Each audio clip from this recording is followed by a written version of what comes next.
Hi guys and welcome to MotorBeam. I'm here in Bangalore to ride the Xpulse. No wait, the Xtreme. No wait, it is the Xpulse. And I haven't got just one, I've got two. The Xpulse 200T and the Xpulse 200. Let's find out what this hero's deal is all about.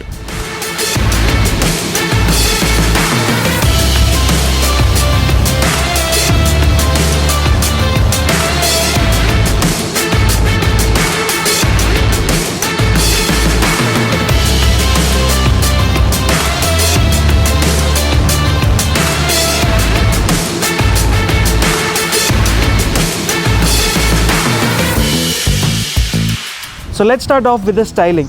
If you notice, the 200T resembles a lot to the Xtreme. It is an off-road version, or I can say the touring version of the Xtreme, because the off-road version is right there, the Xpulse 200. It has all the off-road elements you would require on this. But then there are a few things that are even better. Just like it gets a metal bash plate, it gets a front beak which is longer. This one does not get any. That one gets knuckle guards. The seats are different. The seats on the 200T are of a ribbed design, which are a little more comfortable, but then on the 200 it's more purposeful. The color scheme on the 200T is very mellow, whereas that on the 200 is total adventure, full aggressive. The Xtreme at its time had an LED tail light, but then a LED headlight was missing, and for the first time ever Hero has brought an LED headlight, and it is a complete retro design over here. However, they are still missing out on LED indicators, which are crucial in today's terms, I can say that.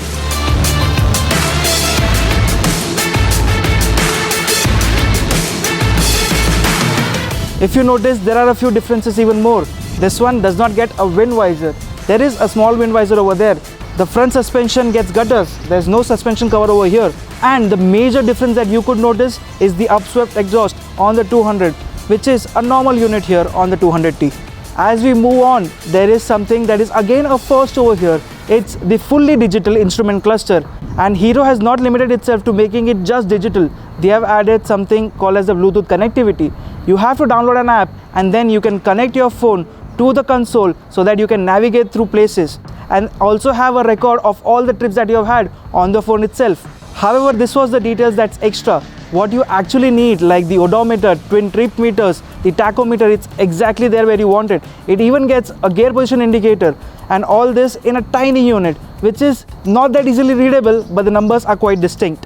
There is something more which Hero goes by saying as the eco mode, which lights up at a particular RPM so that you know that you will get the maximum fuel efficiency. Talking about fuel efficiency, this motorcycle has the capability to go up to 400 kilometers on a single tank, which is of 13 liters.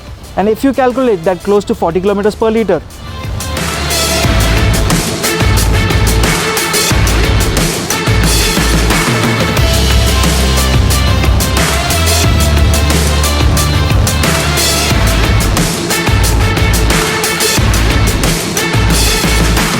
So the ergonomics of both these motorcycles are quite similar, but then there is a difference. This one is taller. If you notice, the ergonomic triangle is exactly the same that you see on this and this, both these motorcycles. But this being taller is not that easily accessible to shorter people. That one has a seat height of 785 mm. This one has a seat height of close to 820 mm, which makes it quite tall.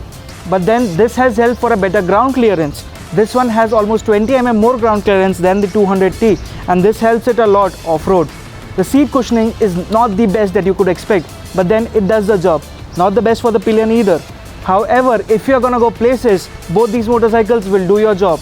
That one for the road, this one if you want to go everywhere.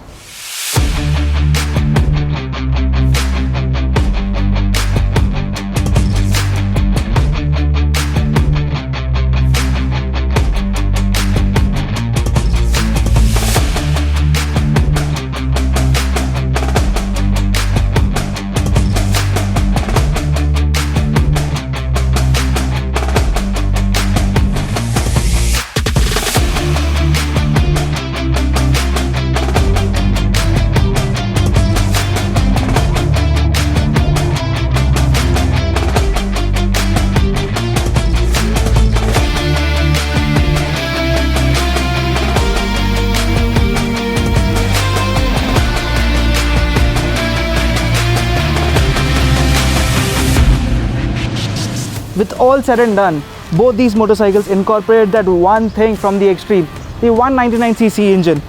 This motor produces 18.4 PS of power and 17.1 Newton meters of torque. Well, on paper it's not that much, and on the road you feel that lag from a 200cc motorcycle. These motorcycles don't feel as much as powerful as the 200, but if you bring into picture the number that the Xpulse had, these motorcycles fare really well. However, there is a slight difference. Both these motorcycles are carbureted. The 200T is only available in a carbureted variant. The Xpulse 200 has an FI unit, and this is controlled by an ECU. Well, this ECU comes in to help at various places. For example, if you engage the kill switch, it shows a notification that the kill switch has been engaged. If you put the stand down in gear, it kills the bike. This is not possible in the Xpulse 200T. Also, the headlight turns on only when you turn on the motorcycle. Just switching on the key turns on only the LED DRLs.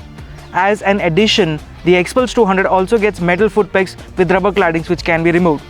Both the Xpulse 200T and the Xpulse 200 get a USB charger under the seat. However, this is not that accessible and does not come in handy that much. The exhaust note of both these motorcycles is pretty decent.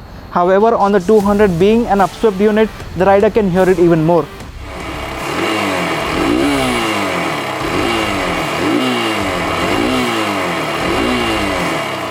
Both these motorcycles don't feel harsh at all. However, as you push it to its limit, vibrations kick in a lot, and on the red line, it's too much. And again, a thing that is there which bugs me too much. Both these motorcycles don't go as fast as a 200 should. They limit out at close to 110 or 115 kilometers per hour, and that's the max that you can expect on these motorcycles. So if you want to go touring, that's the maximum number you're looking at. So the numbers aren't that intriguing, but both these motorcycles live up to the expectations that you would want from the performance department. But do they ride really well?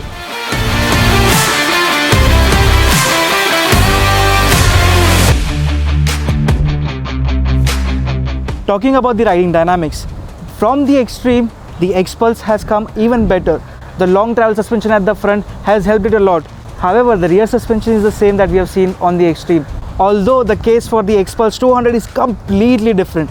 The long travel suspension is longer, the rear suspension is even better. It gets a 10-step adjustable unit, which is more likely to stay in one place if you go all bangs off-road. But if you consider about the comfort, both these motorcycles are quite comfortable. They don't sway around that much, and this motorcycle corners like a gem. This one does it better off-road.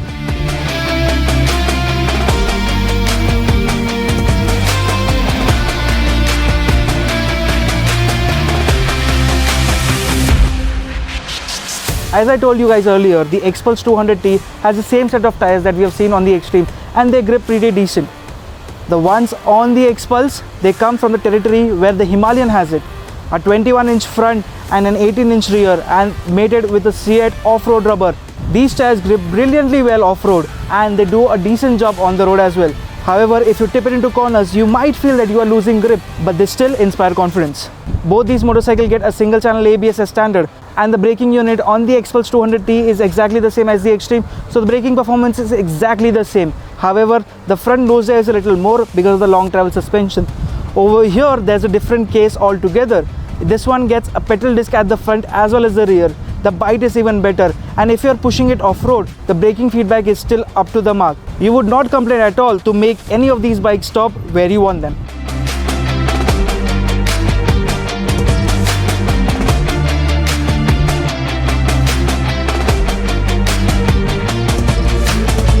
So the Xtreme 200 undercuts the 1 lakh mark.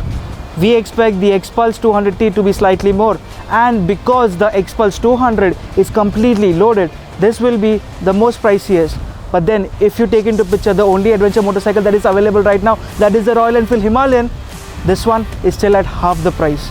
So if you guys are looking for an adventure motorcycle, this one is to go for. I know a few guys still miss the Impulse. Well, I can say that void is now filled up. Thank you so much for watching. If you like this video, make sure to hit that like button and let me know what do you think about these motorcycles in the comment section below. I'll see you guys in the next one. Bye bye. मेरे energy के लिए कुछ बोलना मत, अच्छा ही था ये time.